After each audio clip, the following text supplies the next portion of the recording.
It seems like there's been a bunch of different video game adaptations that have recently either come out in Hollywood or in the works.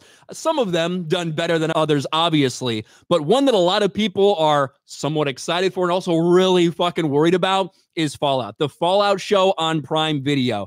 On one hand, when you look at the trailer, it's like, wow, it looks like they really nailed the aesthetics of the world, the way things look, the way things feel.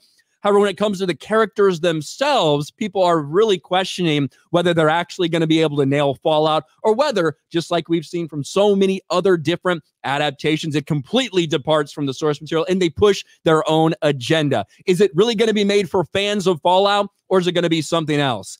Well, apparently, if you're one of the people that are worried about that, stay worried, I guess, because this is the most recent statement from Fallout director Jonathan Nolan. Fallout director Jonathan Nolan didn't set out to make a show that pleases fans. Well, I guess you're already behind the 8 ball then. Earlier this week, we were finally treated the first official trailer for the Prime Video series adaptation of Fallout based on the beloved action RPG video game franchise. The series welcomes players to the post-apocalyptic wasteland and is filled with remarkable moments of action and suspense. While we were only treated to a trailer, it definitely looks like a faithful adaptation of the games. I will say, again, I'll say this. I think a lot of the world and the look of it, I do think they nailed it, at least in the trailer. They definitely made sure that they were showing parallels to the gameplay to what you saw in the trailer. So the world itself does look like the Fallout world, at least when I was watching. Nolan is an admitted fan of the Fallout franchise. In a roundtable discussion, he admitted Fallout 3 devoured a year of my life. His passion for the franchise is what helped land the director's chair for the series adaptation. And his approach in developing a show wasn't to make something that would please fans of the videos, of the video games, but simply to make the show he wanted to make. So let's look at this whole quote.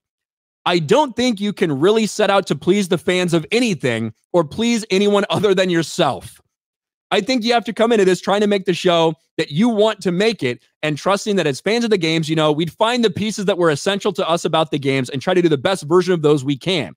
I think, it's kind of a fool's errand to try to figure out how to make people happy in that way. You got to make yourself happy.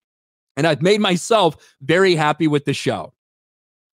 Now, someone who's admittedly a Fallout fan, putting things he wants to see, okay. I think there's a better way to go about that.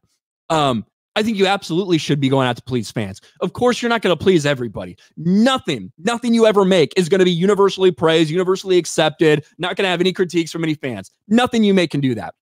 So no, that shouldn't necessarily be your goal. But you should absolutely be trying to please fans of the franchise, especially as an admitted fan yourself. Of course, you should be wanting to please the fans. And that really, to me, is where a lot of these things, a lot of these adaptations end up failing.